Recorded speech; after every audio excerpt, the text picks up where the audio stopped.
Class 7 History. Open at page 96. Hauj-e-Khas tank. The picture of Hauj-e-Khas, you look at the picture at the top of the page, and the madrasa and the tomb of Firoz Shah Tughlaq in the background. And now you have to think, why were tanks so important in medieval towns? And at present, how do you get water in your locality? In the medieval period, tanks were important because the cities and towns which were not located beside the rivers, or or beside the rivers which did not have enough water during the dry season, people had to drink water from the tanks, and agricultural works were also done from the using the water of the tanks. So large tanks were dug up to meet the need of water of the citizens of the towns and cities.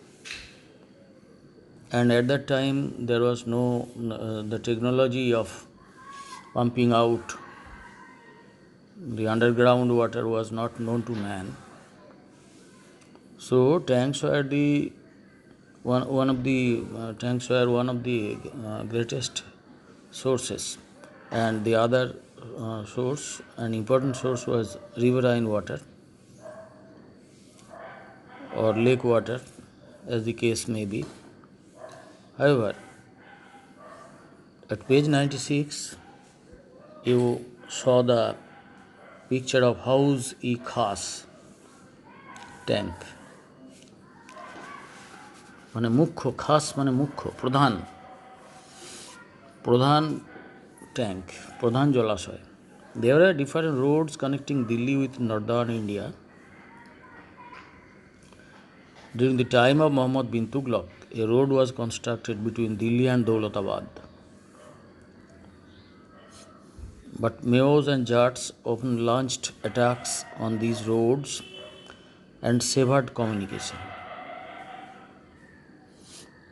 The sultans tried to keep these roads open. ওই মোহাম্মদ বিন তুগলক একটা রাস্তা করেছিলেন দিল্লি থেকে দৌলতাবাদ, তার নতুন রাজধানী যেখানে স্থাপন করেছিলেন, কিন্তু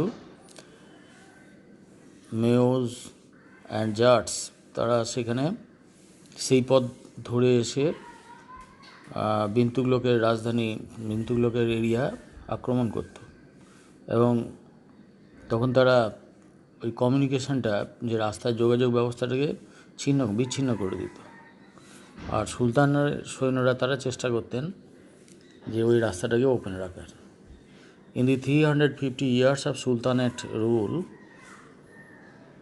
the rulers had transferred their administrative centers 11 times. এই যে 350 বছর ধরে সুলতান শাসন চলেছিল, এই সময় শাসকরা 11 বার তাদের রাজধানী বদল করেছিল। As a result, at no point could the city have a firm foundation. তার ফলে যে দিল্লি শহরের কথা বলছি, সেই দিল্লি শহরের যে একটা শক্ত ভিত্তির ওপর প্রতিষ্ঠিত হবে, যে একটা বাণিজ্যিক ভিত্তি, জনভিত্তি, প্রশাসনিক ভিত্তি, সেটা হতে পারেনি। However, the Delhi of the Sultans existed for about 300 years. In 1505, during the time of Sikandar Lodi, the city of Agra started to develop. 1505 খ্রিস্টাব্দে সিকান্দার লোদির সময় আগ্রা শহরটাকে গড়ে তোলা হলো। So the capital of the Sultanate shifted over to Agra. এখন দিল্লি থেকে আগ্রায় তাদের সুলতান বংশীয় শাসকদের সুলতানি শাসকদের রাজধানী বদল করা হলো, পরিবর্তিত করা হলো। So the capital of the Sultanate shifted over to Agra. For the next 30 to 40 years, Delhi gradually started losing its political significance. ক্রমশ পরবর্তী 30-40 বছর ধরে দিল্লি তার রাজনৈতিক গুরুত্ব হারাতে লাগলো। It is very usual, it is very common, because when the capital has the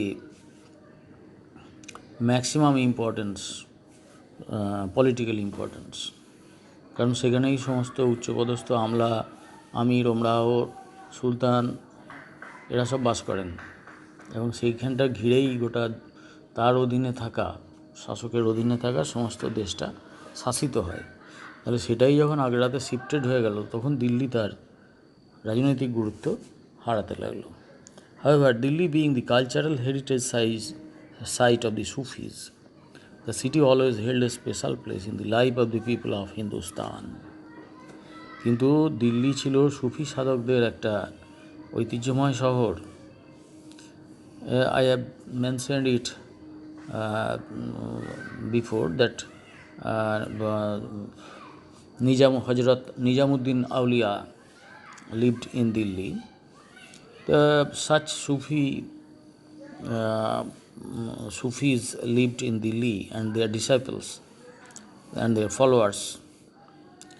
তো তারা ওখানে থাকার জন্য সুফি সাধনার ক্ষেত্রে দিল্লি তার একটা বাস্তব জীবনে দিল্লি একটা ভারতবর্ষের গুরুত্বপূর্ণ শহর রয়েই গেল। The first Mughal emperor Babur defeated Ibrahim Lodi in the Battle of Panipat. You have read this history that Ibrahim Lodi was defeated in the Battle of Panipat by the Mughal king Babur and occupied both Delhi and Agra. এবং তিনি দিল্লি আগ্রা দুটো শহরই দখল করে নিলেন। During the reign of Sher Shah, the capital Kila-i-Kohna, মানে পুরানা কিল্লা, শের শাহের রাজত্বকালে যে পুরনো কেল্লা বা দুর্গ, that was situated on the western bank of the river Jamuna, যমুনার পশ্চিম তীরে অবস্থিত ছিল। Towards the middle of the 17th century, during the reign of Mughal Emperor Shah Jahan, the city Shahjahanabad was established. এবার শাহজাহানের ইচ্ছা ছিল যে তিনি একটা নগর স্থাপন করবেন,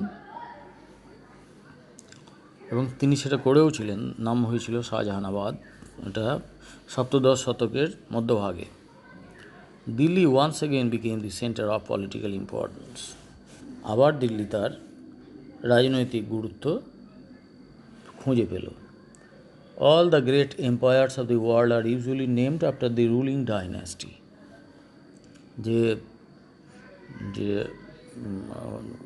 যে রাজবংশ, শাসক রাজবংশ, তাদের নাম অনুযায়ী সব পৃথিবীর বড় বড় যারা সম্রাট, তাদের নাম সেই রাজবংশের একটা সিস্টেম অনুযায়ী হয়। ফর এক্সাম্পল, দি মৌর্য, আমরা উদাহরণ জানি, মৌর্য রাজা,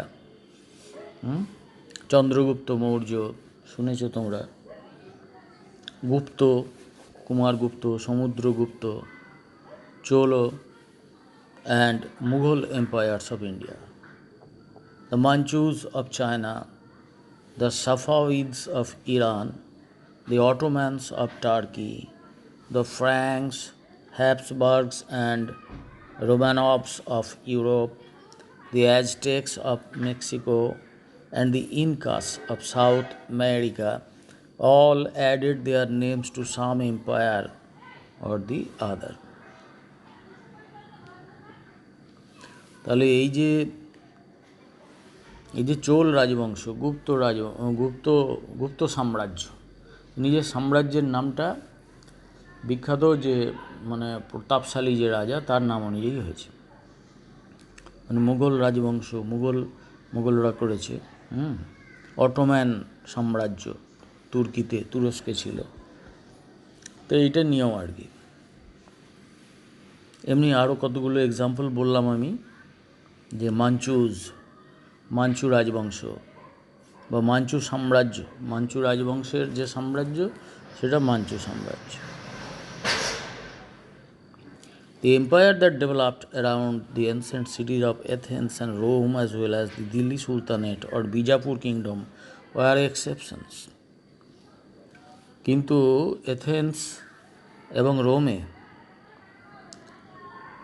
as well as Delhi sultanate আর বিজাপুর কিংডম were exceptions. বিজাপুরে যে সাম্রাজ্য, দিল্লি যে সুলতান রাজত্ব, এগুলো হচ্ছে তার ব্যতিক্রম.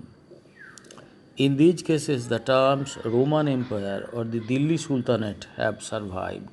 এখানে যে ঘড়ির রাজত্ব, যেমন মৌর্য সাম্রাজ্য, গুপ্ত সাম্রাজ্য, এরকম আমরা বলেছি, কিন্তু ঘড়ি সাম্রাজ্য বলিনি, তুগলক সাম্রাজ্য বলিনি. এথেন্স, রোম বা আমাদের দেশে বিজাপুর দক্ষিণ ভারতের, সেখানেও এরকম যে মানে যে রুলিং ডাইনাস্টির নাম অনুযায়ী তার সাম্রাজ্যের নাম হয়েছে এমনটা হয়নি. In these cases, the terms Roman Empire or Delhi Sultanate had survived. The importance of Delhi, however, never waned. দিল্লির গুরুত্ব কখনো কমেনি. Even though it came under the rule of various dynasties. অনেক রাজবংশ এখানে শাসন করেছে, একের পর এক যুদ্ধ বিগ্রহ হয়েছে, একটা রাজবংশকে উৎখাত করে শেষ করে দিয়ে, তাড়িয়ে দিয়ে আবার অন্য একটা রাজবংশ প্রতিষ্ঠিত হয়েছে, কিন্তু দিল্লি তার গুরুত্ব হারায়নি. The capital was changed several times during Mughal rule. This was not the case during the Sultanate. এই রাজধানী হিসেবে দিল্লি অনেকবার পরিবর্তিত হয়েছে. মুঘল আমলে এটা হয়েছে, কিন্তু সুলতানি আমলে হয়নি. All the dynasties of the Sultanate made Delhi the center of their authority. সবাই দিল্লিটাকেই তাদের রাজধানী রেখেছিল, সুলতান বংশীয়রা. মুঘল আমলে রাজধানীর পরিবর্তন ঘটেছে. The power center of the Mughal Empire in the 16th century, Agra, Fatehpur Sikri, Lahore, এগুলো হচ্ছে ক্ষমতার কেন্দ্রবিন্দু ছিল. The center of power changed several times during the reign of Emperor Akbar.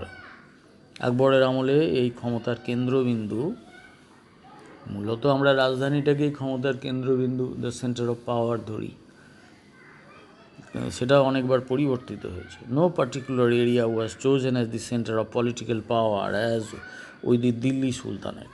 Delhi সুলতান বংশীয়রা যেমন দিল্লিটাকেই তাদের রাজধানী করেছে এবং সমস্ত রাজনৈতিক ক্ষমতার কেন্দ্রবিন্দু করেছিল, কিন্তু মুঘল আমলে এটা হয়নি. The place where the empire রিসাইডেড served as the capital.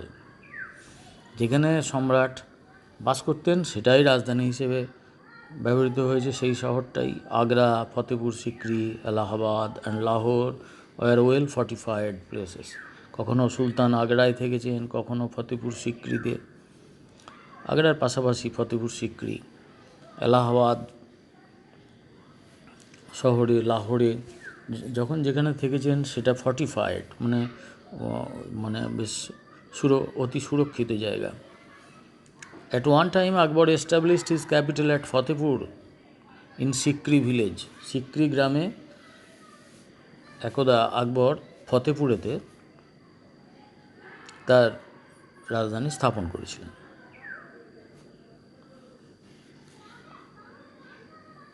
Where Selim Chishti had once lived. ওখানে একজন সুফি সাধক সেলিম চিস্তি বাস করতেন.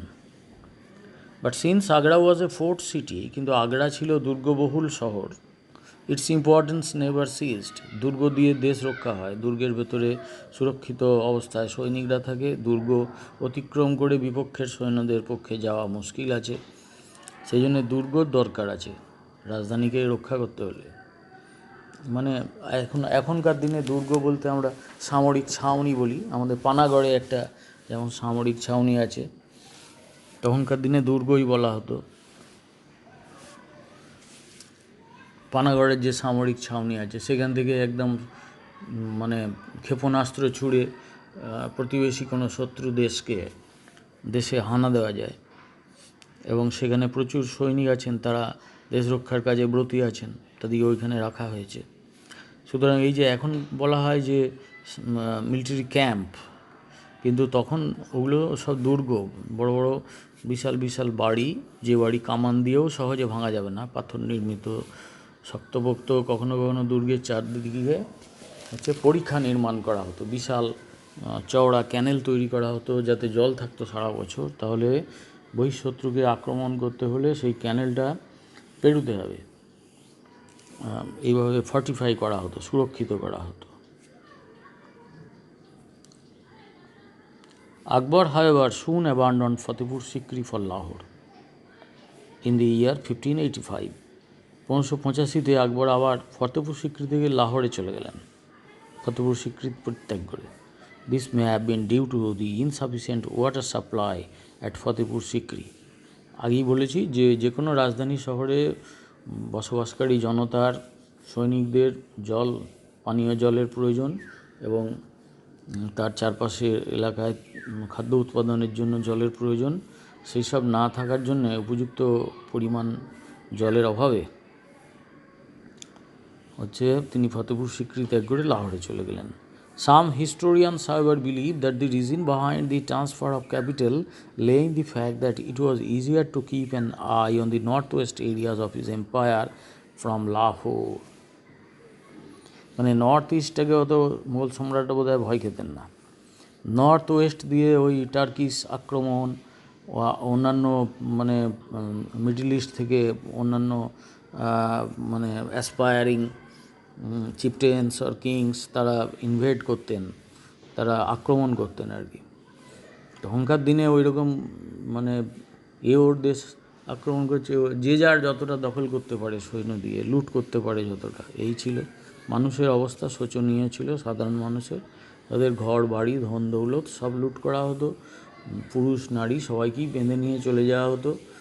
বহু লোককে যে কৃতদাস বলে তাদেরকে বিক্রি করা হতো, মানুষও পণ্য হয়ে গিয়েছিল তখন।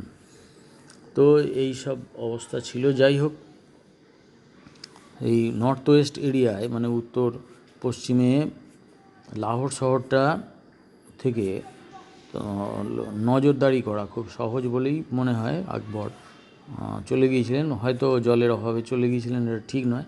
From 1596 Agra served as the capital of the Mughal empire. কিন্তু 1596 সাল থেকে আগ্রা মুঘল সাম্রাজ্যের রাজধানী হয়ে গেল। The Allahabad fort built at the confluence of the rivers Ganga and Yamuna was suitable for keeping watch on the Doab region. যে দোয়াব অঞ্চলটা ছিল, গঙ্গা যমুনার সঙ্গমস্থল ছিল, সঙ্গমস্থল হচ্ছে এলাহাবাদ, তো ওটাকে প্রয়াগ বলা হয় ওই জন্য। ওখানে যে দুর্গ স্থাপন করা হয়েছিল, যেখানে গঙ্গা যমুনার মিলনস্থল, সেইখান থেকে দোয়াব অঞ্চলে নজরদারি করা সুবিধে হতো। The fort of Ajmer in Rajputana, the fort of Attock in north west on the river Indus and Rohtas a little to its east. Sindhu নদী রোহটাস নদীর ধারে যে ফোর্ট অফ অ্যাটক স্থাপন করা হয়েছিল, ফোর্ট অফ আজমির রাজপুতানায় স্থাপন করা হয়েছিল। এইভাবে নানা জায়গায় দুর্গ স্থাপন করে নজরদারি করা হতো, দেশ রক্ষার ব্যবস্থা করা হতো, সাম্রাজ্য রক্ষার। They helped to maintain control over the people living in the fertile valleys of the river Indus, the Ganga and the Yamuna. যে শস্য সমৃদ্ধ যে উপত্যকা সিন্ধু নদীর, গঙ্গা নদীর, যমুনা নদীর, সেগুলো যাতে দখলদারি না হয়ে যায়, অন্য কোনো লুটেরা বহিঃশত্রু যাতে দখল না করে, সেজন্য এইসব জায়গায় কন্ট্রোল করার সুবিধে হতো। The fort cities of Gwalior in Bundelkhand, Chittor and Ranthambhor in Rajputana, and Asirgarh fort in the Deccan came under the control of the Mughals during the time of Akbar. এইসব দুর্গগুলো আকবর দখল করেছিলেন। But the forts in the northern parts of Hindustan are the main centres of power of the Mughals. সে দখল করলেও উত্তর ভারতের যে দুর্গগুলো, সেগুলোই হচ্ছে মুঘলদের ক্ষমতার মূল কেন্দ্র ছিল। And Shahjahanabad, that was built by Emperor Shahjahan, was built on the western bank of the river Jamuna, away from the cities built in the Sultanate era. সুলতান আমলে যে নগরগুলো স্থাপন করা হয়েছিল, সেখান থেকে দূরে যমুনা নদীর তীরে, যমুনা নদীর পশ্চিম তীরে শাহজাহানাবাদ শহরটা স্থাপন করা হয়েছিল। Emperor Shahjahan did not want to establish his capital on the ruins of Delhi sultanate. যে কারু মানে ধ্বংস হয়ে যাওয়া হচ্ছে যে রাজধানীর ওপর হচ্ছে যে আমি রাজধানী স্থাপন করব না, এই ছিল শাহজাহানের একটা ভিউ। সেই জন্য তিনি করলেন কি, ওই ধ্বংস হয়ে যাওয়া দিল্লি থেকে হচ্ছে যে দূরে স্থাপন করলেন Shahjahanabad. He wanted to set up his capital in a new place, আর নতুন জায়গায় তার রাজধানী স্থাপন করতে চাইলেন। And establish himself as the sovereign ruler, এবং সার্বভৌম রাজা হিসেবে নিজেকে প্রতিষ্ঠিত করতে চাইলেন। The city was planned in accordance with Hindu and Muslim scriptural traditions. Hindu এবং মুসলিম ধর্ম পুস্তকে যে নির্মাণ পদ্ধতির কথা বলা আছে, সেই ব্যবস্থা করেই সেগুলো ফলো করেই এখানকার বিল্ডিংগুলো বা স্থাপত্যগুলো তৈরি হয়েছিল। From this it is evident, এর থেকে প্রমাণ হয় দ্যাট বাই দিস টাইম, যে এই সময় নাগাদ, the Mughal rulers had become Indians. এতদিন যারা এসেছে, লুট করেছে, মানুষ খুন করেছে, ধর্মান্তরিত করেছে, চলে গেছে, বা দিন কত রাজত্ব করেছে, শেষ হয়ে গেছে। কিন্তু মুঘলরা ওটা করেনি। মুঘলরা তারা যেহেতু হিন্দু এবং মুসলিম স্ক্রিপচারাল ট্র্যাডিশন ফলো করে এগুলো করছে, এগুলো থেকে প্রমাণ হয় কি, যে এরা দেশের তার সাম্রাজ্যের অধীনে থাকা সমস্ত প্রজাকেই সমান চোখে দেখার চেষ্টা করেছে। যদিও পুরোপুরি সমান চোখে সবাই দেখেনি। The erosion of the banks of the river Yamuna caused much loss of life and property in Agra. তারপরে যমুনা নদীর একটা পাড়ে ধস নামলো, আগ্রা শহরে অনেক জীবন সম্পত্তির হানি হলো। The city was also becoming more and more congested. তার ফলে আগ্রা শহর, যেখানকার জমি ধস নেমে যাচ্ছে, সেখানকার লোকেরা আরও এগিয়ে যাচ্ছে, ফলে আগ্রা শহরটা আরও জনবহুল হয়ে যেতে লাগলো, ঘিঞ্জি হয়ে যেতে লাগলো, congested. The palace fort in Agra was found to be too small on the grand ceremonies and lifestyle of the emperors. যে যেমন বিলাসী জীবনযাত্রায় অভ্যস্ত ছিল মুঘল সম্রাটরা, বড় বড় উৎসব হতো, সেই সবের পক্ষে আগ্রা দুর্গটা হচ্ছে যে রাজধানী হিসেবে আর বিবেচিত হলো না। So it became necessary to build Shahjahanabad, the city of Shahjahan. সেই জন্যই শাহজাহানাবাদ শহরটা তৈরি করার দরকার হয়ে পড়ল। The importance of Delhi was restored, কিন্তু দিল্লির গৌরব পুনরুদ্ধার করা হলো। Shahjahanabad was built in the year 1639, 1639 খ্রিস্টাব্দে শাহজাহানাবাদ স্থাপন করা হলো। Shahjahan came to settle here in 1648, 1648 সালে শাহজাহান এখানে পাকাপাকিভাবে বসবাস করার জন্য এলেন। There was a big bazaar or market from Lal Killa to Jahanara Begum Chowk. Jahanara Begum, you might have heard the name of Jahanara. She was the daughter of Shah Jahan. তো তার নামে একটা বিশাল চক বা জায়গা, মানে বাজার আছে, তার নাম হচ্ছে জাহানারা বেগম চক। এবং একটা বিগ বাজার ছিল লালকেল্লা থেকে জাহানারা বেগম চক পর্যন্ত ওই বিস্তৃত জায়গাটাতে একটা বিগ বাজার ছিল। Shahjahan's daughter Jahan Ara Begum built a garden to the north of this market. এই বিশাল মার্কেটটার উত্তর দিকে শাহজাহানের মেয়ে জাহানারা একটা বাগান তৈরি করেছিলেন, and a bath to the south, আর একটা স্নানাগার স্থাপন করেছিলেন তার দক্ষিণ দিকে। ইট ইজ সেড, বলা হয়, that the chalk would glitter on moonlit nights, and so it was named Chandni Chowk. চাঁদে মানে পূর্ণিমার রাতে, চন্দ্রালোক শোভিত রাতে এই চকটা, এই এলাকাটা ঝকঝক করতে বলে এটার নাম দেওয়া হয়েছিল Chandni Chowk. Yet others claim, অন্যরা দাবি করে, that the glitter of coins of gold and silver in the Chowk caused it to be named so. যে সোনা রূপো এইসব দিয়ে স্থাপত্য কাজ এমন ছিল ওই এলাকায় করা হয়েছিল জাহানারা এবং তার পিতা শাহজাহান, যে সেই জন্যে সেগুলো চাঁদের আলোয় চকচক করতো, এবং সেই জন্যে চাঁদনি চক নাম দেওয়া হয়েছিল। যাই হোক, the main architectural monuments of this city are Qila Mubarak, যেটাকে এখন লাল কেল্লা বলা হয়, নোন অ্যাজ রেড ফোর্ট। সবচেয়ে বড় স্থাপত্য হচ্ছে শহরের লাল কেল্লা। তোমরা অনেকে দেখে থাকবে, অনেকে স্বাধীনতা দিবসে প্রধানমন্ত্রী ওখানে ভাষণ দেন, দেখে থাকবে হয়তো। এই লাল কেল্লাটা মেড অফ রেড স্যান্ডস্টোন, লাল বেলে পাথর দিয়ে তৈরি, অ্যান্ড জামা মসজিদ। আরেকটা বড় স্থাপত্য হচ্ছে জামা মসজিদ। এটাও দেখে থাকবে তোমরা ঈদের বিভিন্ন ঈদ বা অন্যান্য অনুষ্ঠানে জামা মসজিদে নমাজ করছেন, প্রেয়ার করছেন সব মানুষজন, তাদের দেখানো হচ্ছে। The city of Shahjahanabad was surrounded by a lofty wall made of huge stones. এই শাহজাহানাবাদ শহরটাকে ঘিরে ফেলা হয়েছিল একটা উঁচু দেওয়াল দিয়ে। সেই দেওয়ালগুলো বড় বড় পাথর দিয়ে তৈরি। There are 27 pillars or budge and many big and small doors in the fort. এখানে যে দুর্গটা করা হয়েছিল তাদের 27টা স্তম্ভ ছিল। আমরা এখন বাড়ি করি, এখনও তো স্তম্ভ করি, পিলার তৈরি করি, এগুলোকে বলা হতো বুর্জ বা বার্জ। এবং ছোট বড় অনেক দরজা ছিল এই দুর্গে, of which 7 are very big doors, আর 7টা খুব বড় দরজা ছিল। The big doors of the fort still exist. এই বড় বড় দরজাগুলো এখনও আছে। The area of the red fort is almost twice that of the Agra fort. আগ্রায় যে দুর্গ নির্মাণ করা হয়েছিল, লালকেল্লার টোটাল এরিয়াটা হচ্ছে যে তার মানে তার দ্বিগুণ। To east flows the river Yamuna. এর পূব দিকে বয়ে যাচ্ছে যমুনা নদী। There is a canal to its west. পশ্চিম দিকে আছে একটা পরিখা বা ক্যানেল। দেয়ার আর 4 বিগ গেটস, 4টে বড় দরজা আছে। 2 স্মল গেটস, 2টো ছোট দরজা। And 21 bastions in the red fort. এবং 21টা হচ্ছে যে ব্যাস্টন আছে। 1 part of the fort was reserved for the royal family.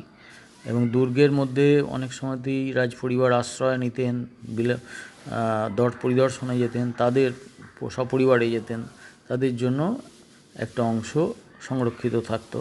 The other part consisted of different departments. অন্য অংশে থাকতো নানা রকমের department. It cost 91 lakh rupees to construct. তখনকার দিনে এটা 91 লক্ষ টাকা তৈরি করতে লেগেছিল। Water use to flow through channels in the forts and cities. Channel দিয়ে হচ্ছে যে জল ঢুকতো ওই দুর্গের মধ্যে, আনতে যেতে হবে না, দুর্গের ভেতরেই চ্যানেল মাধ্যমে জল এসে যাবে। They are called canals of the heaven. এগুলোকে বলা হতো নেহের ই বেহেস্ত। বেহেস্ত মানে স্বর্গ, আর নেহের মানে ক্যানেল। নেহের ই বেহেস্ত মানে বেহেস্তের স্বর্গ, অর্থাৎ canals of the heaven. These were regarded as symbols of prosperity in Islam. এইগুলো দেখে বোঝা যায় যে ইসলাম রাজত্বকালে, বিশেষ করে মুঘল রাজত্বকালে কি সমৃদ্ধ ছিল এই অঞ্চলটা, এই দিল্লি অঞ্চলটা। যাই হোক, today we complete up to page 98 of your history book. Next part will be followed.